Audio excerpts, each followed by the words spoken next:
Do you go to school? We all went and we all survived. But is it really preparing anyone for the real world? Let's talk.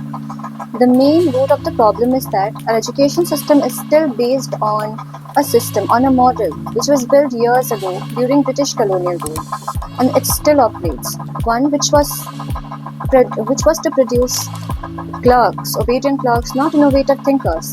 And even today, our curriculum emphasizes more on rote learning than on real understanding.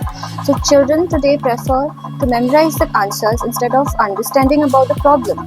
And you can ask any class 10 student to recite, to explain the Newton's law, they will recite the definition, but they will not know where exactly to apply it.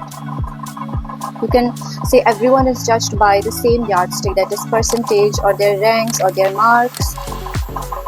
And if you say about arts, commerce, or any other vocational training, they are viewed as second class. It's as if they do not matter at all.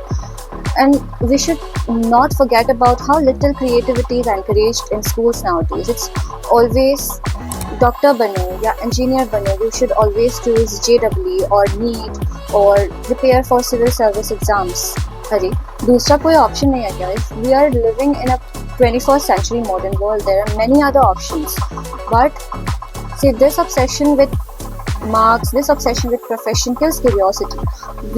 Even in our times, we used to chase behind marks, but what is the result of it? Nothing.